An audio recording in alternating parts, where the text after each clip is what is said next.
Bonjour et bon sabbat dans le Seigneur. Bien-aimés frères et sœurs, très chers amis visiteurs, bonjour et bon sabbat dans le Seigneur. Merci. Nous sommes ensemble depuis la semaine dernière et nous avons commencé à considérer ensemble la plus grande chaîne prophétique biblique, les 2300 soirs et matins. Vendredi soir dernier, nous avons vu que ce message, le message que révèle cette prophétie, est un message d'espoir, un message d'espérance. Hier soir, nous étions en train de considérer les rituels sacrificiels juifs ou du sanctuaire hébreu.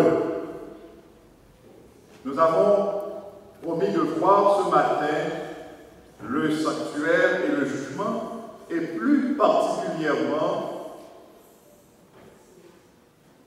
nous allons considérer le jugement investigatif par rapport au jour du grand pardon. Prions le Seigneur. Notre Père, notre Dieu, ta parole va être proclamée. Veuille dans ta grâce infinie nous remplir tous de ton Saint-Esprit. Et nous qui parlons et tes autres enfants qui écoutent, que tous nous puissions arriver à comprendre ta parole et surtout, veuille nous aider à mettre ta parole en pratique dans notre vie de chaque jour, que ta parole nous sanctifie et qu'au retour de Jésus, nous soyons comptés parmi les bienheureux élus. Nous te prions au nom de Jésus. Amen.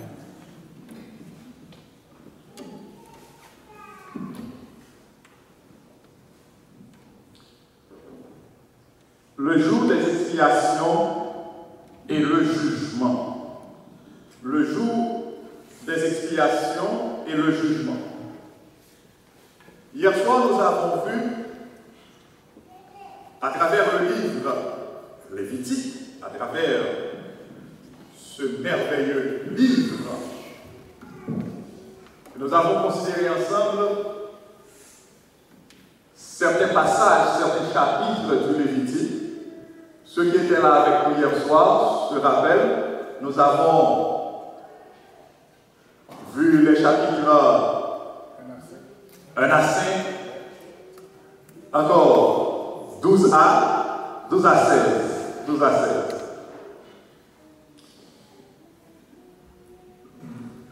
À travers les chapitres 1 à 5, nous avons vu les divers ou les différents sacrifices. Et particulièrement, au chapitre 4 et 5, nous avons vu les sacrifices pour le péché et les sacrifices de culpabilité. Et dans les chapitres 12 à 16, qu'est-ce que nous avons vu? Nous avons vu les rituels de purification. Nous avons vu les rituels de purification. Et nous avons découvert qu'il y a un rituel qui surplombe tous les autres rituels, qui coiffe les autres rituels. Et ce rituel, c'était quoi encore? C'était le jour des expiations. Ce matin, rapidement, nous allons revoir ce qu'est le jour des expiations. Nous l'avons vu hier soir. Quand, par qui s'était assuré, qui est-ce qui devait prendre en charge ce jour-là, qui est-ce qui officiait en ce jour-là, pourquoi et comment. Pourquoi le jour des expiations, que l'on appelle encore le jour du grand pardon, C'est le dernier rituel de purification dans le calendrier religieux juif. Nous pouvons le voir, le constater à travers Lévitique 12 à 16. Le rituel les rituels de purification qui précèdent le rituel de purification du sanctuaire, que nous appelons le Yom Kippour, ou bien le jour du grand pardon, les trois premiers rituels de purification sont la purification de la femme accouchée, la purification du lépreux et la purification des malades atteints de maladies sexuellement transmissibles ou d'infections sexuellement transmissibles. À la fin, nous trouvons au chapitre 16 la purification du sanctuaire. Les théologiens sont d'accord que le livre lévitique se divise en deux grandes parties. Et le chapitre 16 met fin à la première partie. Le jour des expiations, on dit le jour des expiations. Pourquoi? Vous voyez, au pluriel. C'est l'expiation au pluriel. Ce qui veut dire qu'en ce jour-là, on faisait plusieurs expiations, plusieurs purifications. Ou en d'autres termes, plusieurs éléments devaient être purifiés, nettoyés, expiés. Expier, purifier, nettoyer de quoi? Du péché et des impuretés. Du péché et des impuretés.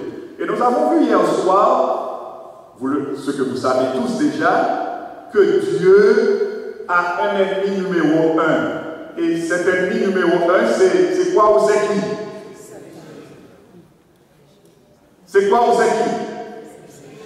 C'est le péché. C'est le péché. Dieu n'est du tout pas l'ami du péché.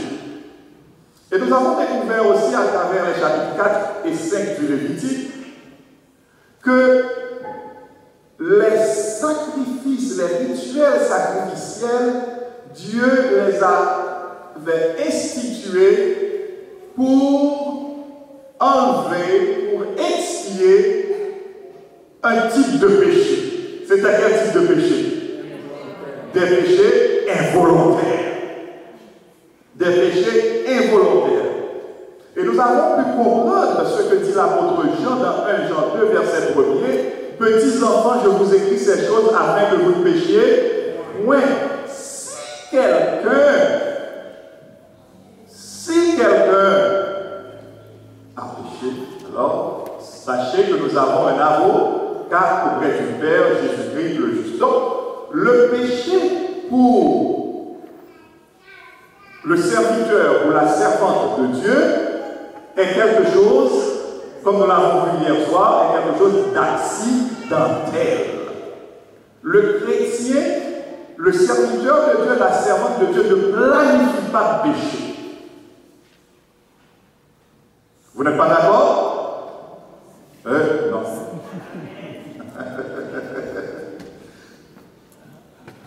C'est clair. Allez relire, nous n'avons pas le temps de relire avec vous les chapitres 4 et 5 du Lévitique, mais vous allez voir. Et en lisant, vous allez vous demander, mais qu'en est-il des péchés volontaires?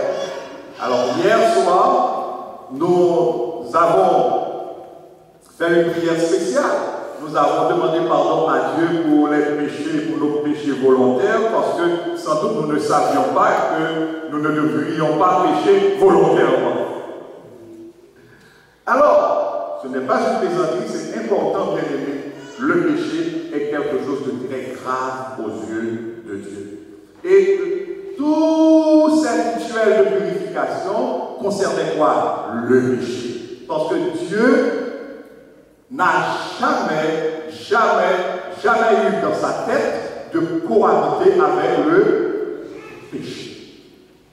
Et c'est pourquoi il tient à libérer ses enfants de la condamnation du péché par la justification, de la domination du péché par la sanctification et bientôt de la présence du péché par la glorification en Jésus-Christ. Et moi, je suis content et je dis gloire à Dieu.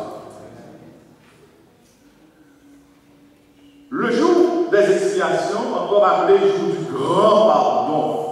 On va voir pourquoi on l'appelle bien le jour du grand pardon. Jour de purification, un jour de purification totale. J'aimerais bien vous demander de retenir ces éléments parce que vous allez en avoir besoin pour établir la correspondance entre le jour des expiations dans le calendrier religieux juif ou hébreu et le jour saint. Alors, quand je dis jour, ce n'est pas un jour de 24 heures cette fois-ci, entre la période du jugement investigatif que nous allons considérer dans quelques minutes. C'était le jour du grand pardon, un jour de purification totale.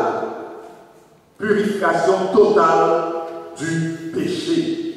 Alors, c'était quand ça? Quand est-ce que l'on savait avoir cet événement spécial? C'était le 10e jour. Vous pouvez lire avec moi s'il vous plaît pour ne pas être trop peut-être fatigué. Alors, quand on agit, on ne va pas se fatiguer. Alors, Lévitique 23, verset 27, lisez avec moi s'il vous plaît. Le 10e jour de ce 7e mois, ce sera le jour des expiations. Vous aurez une sainte convocation. Vous humilierez vos âmes et vous offrirez à l'Éternel des sacrifices consumés par le feu. Dans Lévitique 16, verset 34, nous lisons: ce sera pour vous une loi perpétuelle. Il se fera une fois chaque année. Tandis que les autres sacrifices et pour le péché se faisaient quotidiennement, mais pour le jour des expiations, ça, on le faisait, on l'avait seulement une fois par année. Il se fera une fois chaque année l'expiation pour les enfants d'Israël. Pourquoi? À cause de leur péché. Et on fit ce que l'Éternel avait ordonné à Moïse. Il se fera une fois chaque année. Donc le mois, c'était le mois de Tishri, et c'était au cours de la période de l'équinoxe d'automne, retenons automne. Dieu est extraordinairement merveilleux. On va voir, c'est vraiment merveilleux. Au cours de la période de l'équinoxe d'automne, au tournant de l'année, c'était à la fin d'une année agricole, soit la veille d'une nouvelle année agricole. Ce sont des éléments importants. Fin d'une année agricole, à la veille d'une nouvelle année agricole. Alfred Marx, dans son article Le rituel biblique du Yom Kippourim, déclare: le rituel du Yom Kippourim fait partie de ces rituels de passage qui accompagnent, mieux encore, qui rendent possible le passage d'une année à l'autre. Le passage d'une année à l'autre. Soulignez pour nous, s'il vous plaît. Le rituel du Yom Kippourim, le rituel du jour des expiations, fait partie de ces rituels de passage qui accompagnent, mieux encore, qui rendent possible le passage d'une année à l'autre. Alors, qui est-ce qui devait officier en ce jour-là? Lévitique 16, verset 32, l'expiation sera faite, vous pouvez lire avec nous, s'il vous plaît, l'expiation sera faite par le sacrificateur qui a reçu l'onction et qui a été consacré pour succéder à son père dans le sacerdoce. Il se revêtira des vêtements de lin, des vêtements sacrés. Si vous vous rappelez bien, quand Moïse devait consacrer les prêtres, Aaron et ses fils d'abord, c'est seulement Aaron qui a reçu l'onction. D'accord? Qui a reçu l'onction. Donc lui, il était le souverain sacrificateur, ou encore le grand prêtre. Donc en ce jour-là, c'était le grand prêtre qui officiait. Pour qui officiait-il? Pourquoi? Pour qui? Pas pourquoi en un mot. Pour qui et pourquoi? Pour quelle chose? Pour qui? Pour quel type de gens, de personnes? Et pourquoi? Pour quelle chose? Lévitique 16, verset 33 nous dit, le grand frère, fera l'expiation pour le sanctuaire. Expiation, purification. On dit, le grand frère fera la purification, l'expiation pour le sanctuaire de sainteté. Quand on parle de sanctuaire de sainteté, c'est le lieu très saint. On se rappelle, le sanctuaire avec deux compartiments, le lieu saint et le lieu très saint. Vous vous rappelez très bien ces détails. Nous en parlons depuis plusieurs jours et vous les habituez avant même. Donc il fera l'expiation pour le sanctuaire de sainteté, le lieu très saint.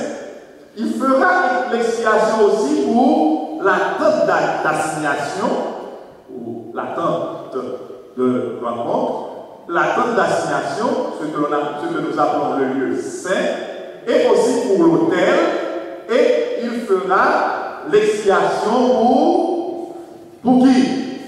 Les sacrificateurs et pour tout le peuple sans distinction. Donc, pour le sanctuaire dans sa globalité et aussi pour le peuple dans sa globalité. Alors pourquoi maintenant, on parle de ce mot, pourquoi, pour quelle raison cette purification? Lévitique 16, verset 16 nous dit, ce sera pour vous une loi perpétuelle. Il se fera une fois chaque année l'expiation pour les enfants d'Israël. Pourquoi? À cause de leur péché. À cause de leur péché. Dieu, à travers ce rituel, voulait éliminer le péché. Alors, ça se faisait chaque année.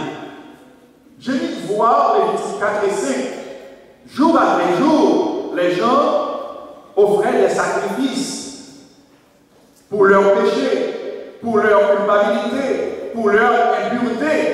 Et arrivé au jour du grand pardon, le jour des expiations, quoi, des expiations, c'est simple, parce que l'on devait expier le sanctuaire de sainteté, le lieu très saint, expier la tente d'assignation, expier l'autel, expier les sacrificateurs, expier tout le peuple. Donc le jour des expiations, le jour de la purification totale, le jour de la purification globale.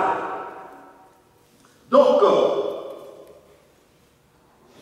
jour après jour, les gens offraient ces sacrifices, des sacrifices pour leurs péchés, des sacrifices pour leurs impuretés, et le jour des expiations, eh bien, Dieu allait nettoyer ces péchés. Mais quand nous disons nettoyer, pourquoi si chaque jour les gens offraient des sacrifices pour leurs péchés, des sacrifices pour leurs impuretés?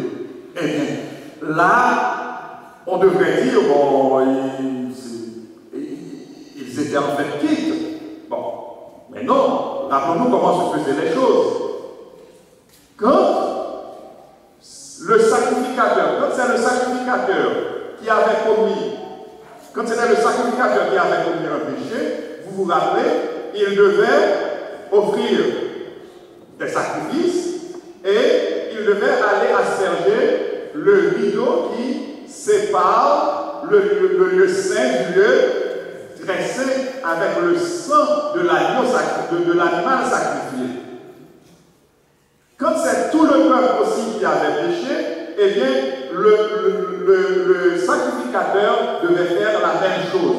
Remarquez bien, au cours de l'année, durant les jours qui précèdent le jour des expiations, les sacrificateurs officiaient du parvis au lieu saint, et ils n'avaient pas le droit d'entrer dans le lieu très saint. Le lieu très saint était réservé seulement aux souverains sacrificateurs qui devaient y entrer une seule fois l'an, c'était le jour du grand pardon. Alors, quand le sacrificateur aspergeait le sang, aspergeait le rideau de sang, ou bien aspergeait les corps de l'autel des parfums de sang, c'était une façon pour dire qu'il transférait les péchés où ça? Dans le lieu très saint. Dans le lieu très saint.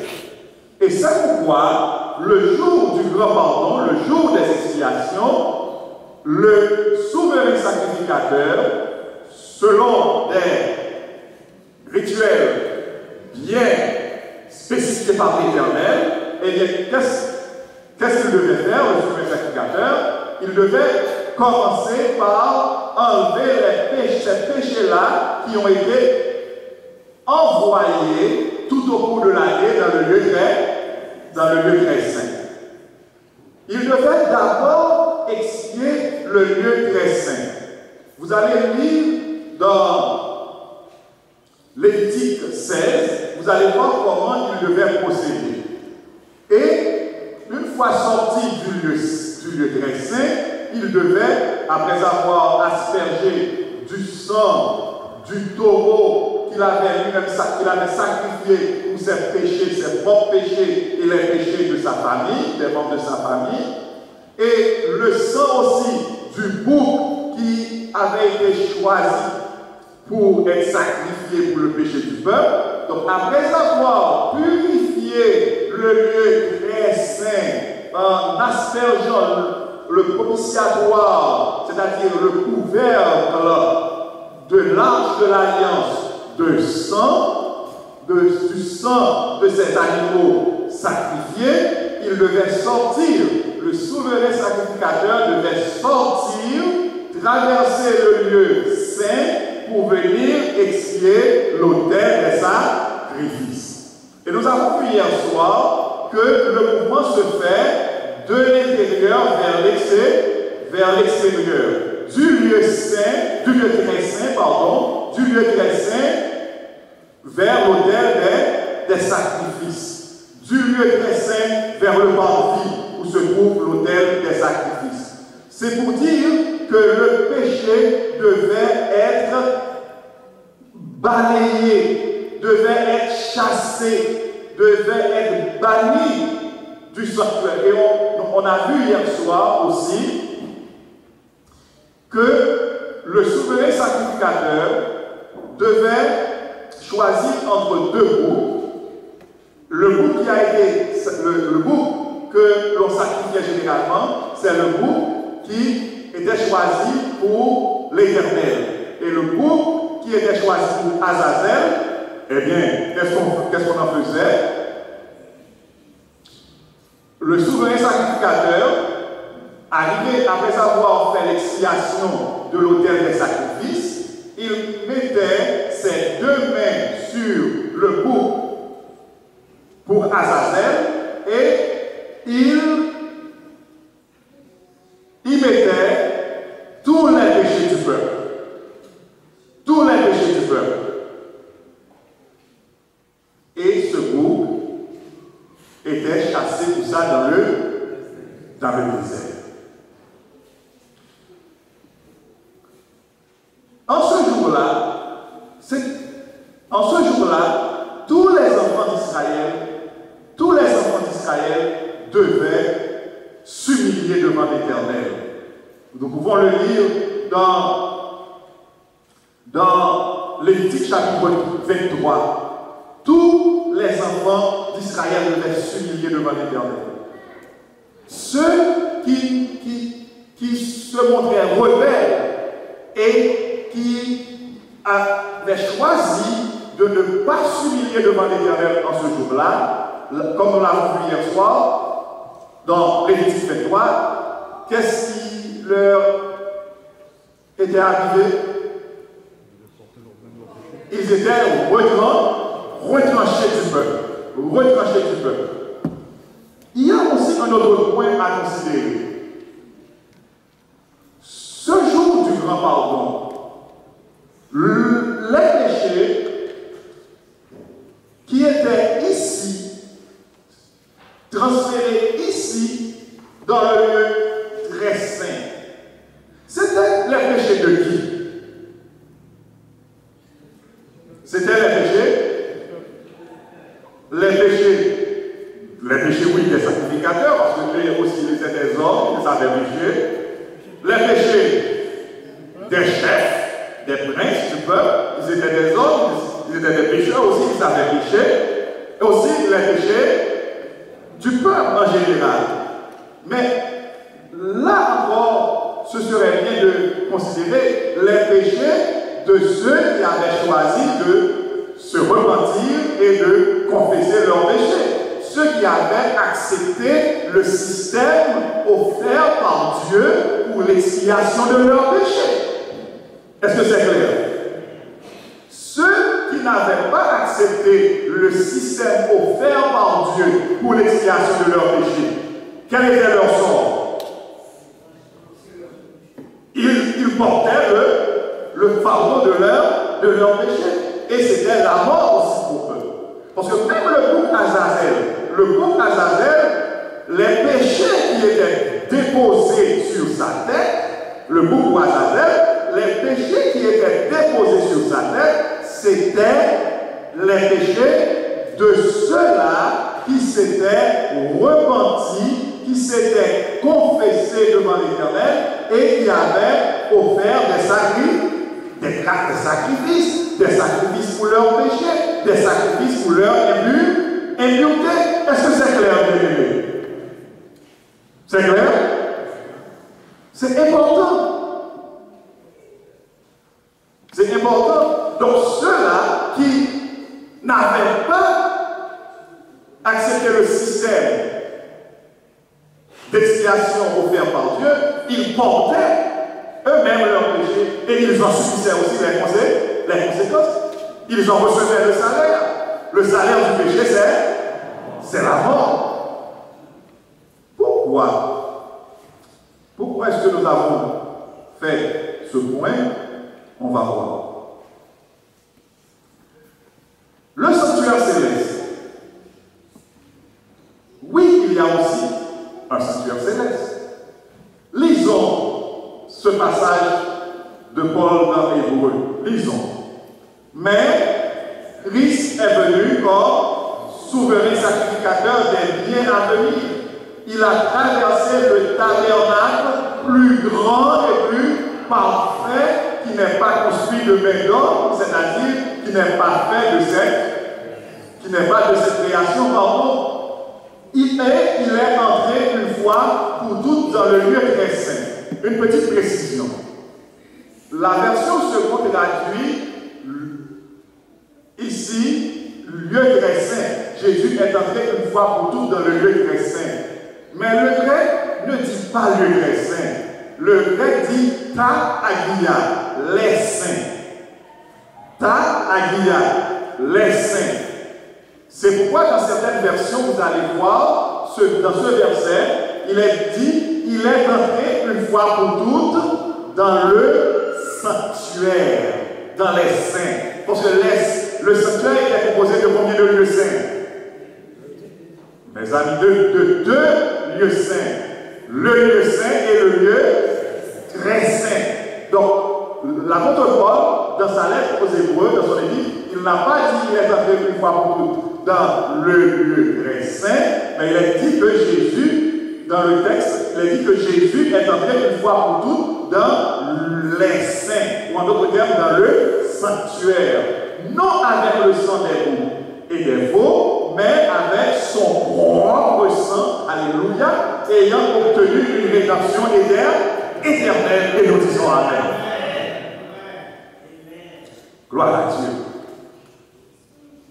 Le souverain sacrificateur devait procéder à la purification du sanctuaire, du lieu très saint, du lieu saint, du parti, du peuple, des chefs et de lui-même chaque année.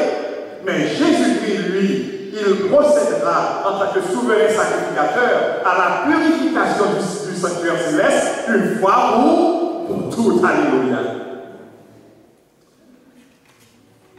Le souverain sacrificateur hébreu devait entrer dans le lieu très saint avec du sang d'un taureau et le sang d'un bouc, Jésus, lui, il est entré au ciel avec son propre sang.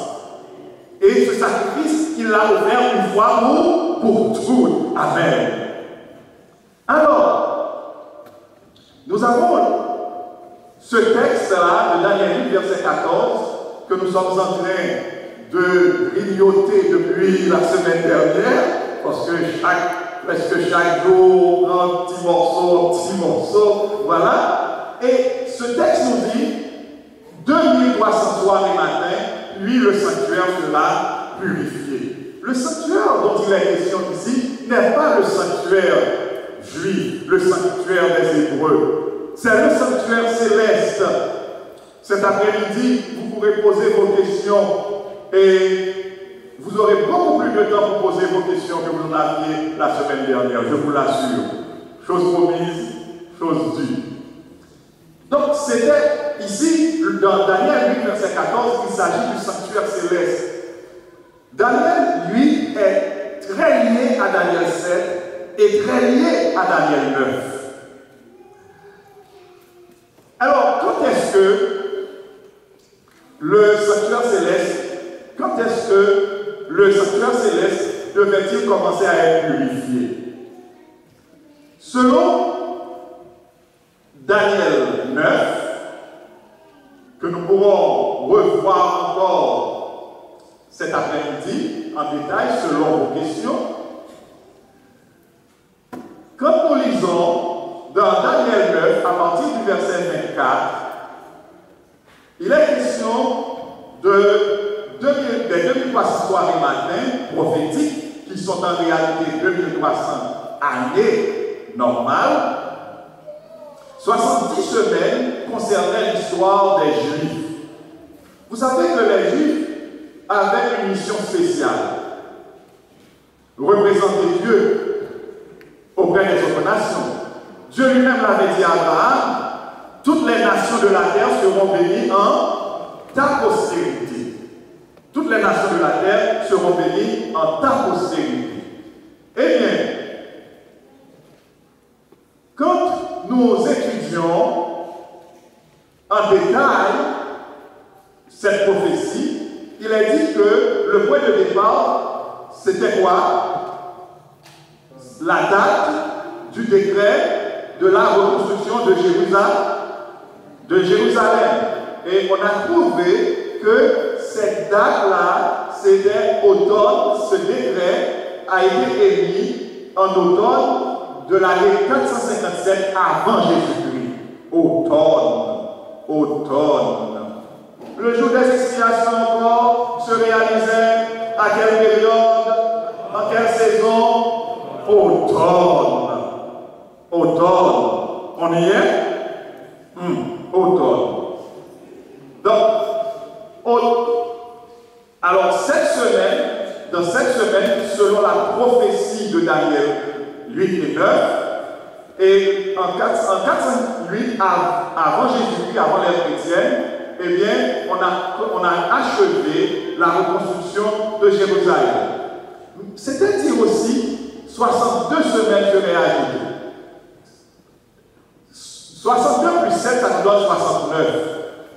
Les 69, la 69e, pour bien comprendre, nous avons déjà fait ces calculs, il faut multiplier 69 par 7 pour trouver le nombre de jours, et chaque jour équivaut à une année. Ces calculs, et ça nous conduit à l'automne 27. Et automne 27, c'était le baptême de Jésus-Christ. On est là? Automne. Il restait une semaine que nous allons trouver dans Daniel 9, verset 27. Alors, il est question de loin, qui serait retranché à la moitié de la dernière semaine, de la 70e semaine. Alors, loin retranché ici, c'est Jésus, la mort de Jésus, la crucifixion de Jésus. Il y a quelque chose aussi dans ce texte, quand vous aurez à le lire ou le relire. Et Jésus lui-même aussi en a fait mention dans Matthieu 24. Il est question de chefs qui viendraient et qui feraient des ravages, qui détruiraient. Et quand nous étudions bien, cette prophétie se réfère à l'évasion de Jérusalem par l'armée romaine avec Titus. On se rappelle bien. Et alors, vous allez vous demander, mais pourquoi cet événement est-il rapporté dans Daniel, chapitre 9? C'est étroitement lié au sacrifice de Jésus. C'est étroitement lié à la crucifixion de Jésus. Vous vous rappelez ce que les Juifs ont déclaré dans Matthieu 27, verset 25. Vous vous rappelez ce qu'ils ont déclaré quand Pilate leur a dit, mais écoutez, je ne trouve rien de condamnable en lui. Est-ce que je peux le libérer? Vous vous rappelez ce qu'ils ont répondu? Que son sang retombe sur nous.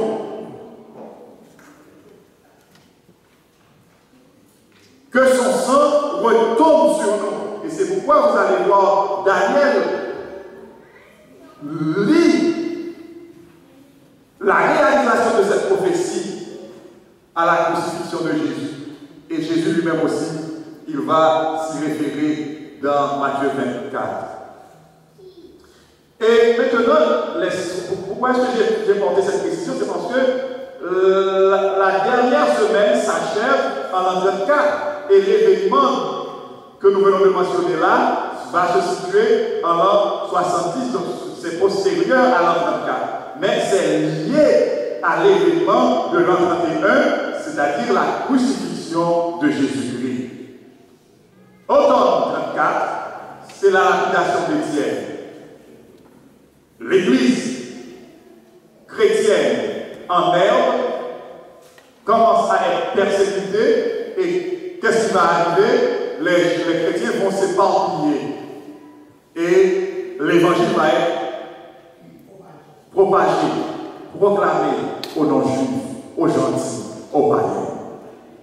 Les 70 semaines réservées au peuple juif, nous pourrions dire les 70 semaines de grâce, 70 semaines qui représentent 490 années, ces 490 années s'étaient achevées. Bien-aimés, Dieu, notre Dieu, est un Dieu de grâce, un Dieu de miséricorde. Souvent, il nous accorde du temps pour nous repentir. L'essentiel, c'est d'être assez intelligent pour profiter du temps qu'il nous accorde. Permettez-moi de vous dire que je dois m'arrêter à ce point. Il nous reste à voir tout le reste là de la purification du sanctuaire céleste. Mais comme nous devons nous rencontrer plus tard, juste après le repas, nous pourrons continuer avec le sujet. Je m'arrête ici pour vous rappeler que notre Dieu est un Dieu de grâce. Comme il s'est présenté à Moïse, Dieu riche en Dieu miséricorde, Dieu lent à la colère et riche en bonté. Il accorde toujours du temps pour se repentir. Du temps à Israël, 490 années. 490 années. Il leur a envoyé des épreuves pour les porter à se repentir. Mais ils n'ont pas utilisé de manière intelligente ce temps de grâce, ce temps de probation. On va voir aussi qu'à nous autres aujourd'hui, Dieu accorde encore du temps de grâce. On va voir, on va mieux comprendre à travers la suite de l'étude. Veuille Dieu nous aider à être intelligents pour que nous puissions saisir le bon moment qu'il nous offre, afin que par sa grâce, il ne se détourne point de nous, mais que nous bénéficions de sa grâce jour après jour, et qu'au moment où toutes choses au pluriel devront se rétablir, que vous et moi, nous soyons avec notre Seigneur Jésus pour l'éternité.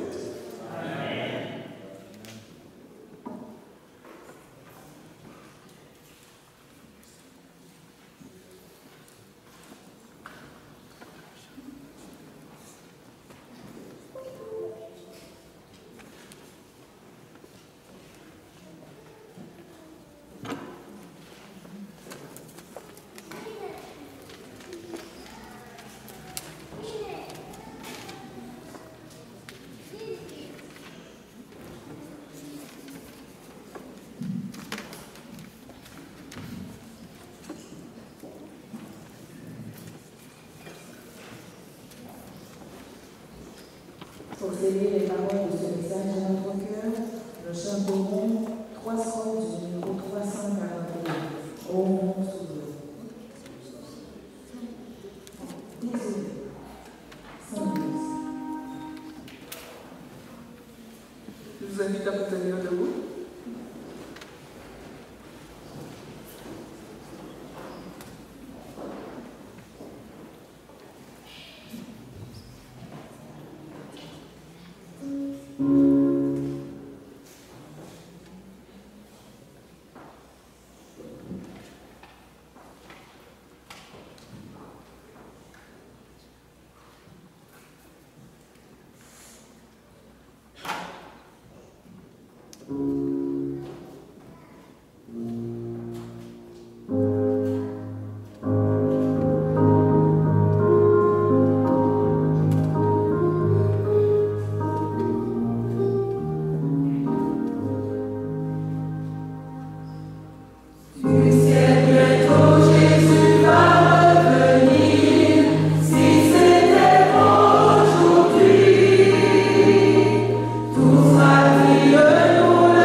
Père. Éternel notre Père, notre Dieu, notre Père céleste, et nous sommes bien conscients que les temps sont mauvais, Seigneur, et que ton jour arrive, Seigneur. Tu dois revenir bientôt. Nous sommes à l'église, ça fait longtemps, Seigneur, et nous ne sommes pas encore sûrs de ce qui va arriver. Mais Seigneur, nous avons confiance en toi, Seigneur. C'est pourquoi nous sommes là pendant ces 2 fins de semaine de réveil spirituel, Seigneur. L'Église a besoin de se réveiller, car l'heure vient, tu vas revenir. Seigneur, nous te demandons, notre Père, de nous aider à nous préparer pour ce grand jour. Permets que lorsque tu nous viennes des cieux, nous soyons tous avec toi, Seigneur, et que nous puissions jouir, Seigneur, de ta présence pendant 1000 ans dans le ciel et toute notre vie sur la terre restaurée avec toi. Avec nous, Seigneur, aide-nous à être prêts, Seigneur, de ne pas faire comme les autres, les juifs qui ne t'ont pas accepté. Mais, Seigneur, nous voulons accepter, Seigneur, ta parole, marcher avec toi et avoir la vie éternelle. Seigneur, entends nos cris, Seigneur, et ce sont nos prières, et de nous appliquer ta parole dans nos vies chaque jour, et que nous te demandons toutes ces grâces, ces bienfaits, ces bénédictions, non à cause de nos mérites personnels, mais c'est au nom de Jésus que nous t'en prions. Amen.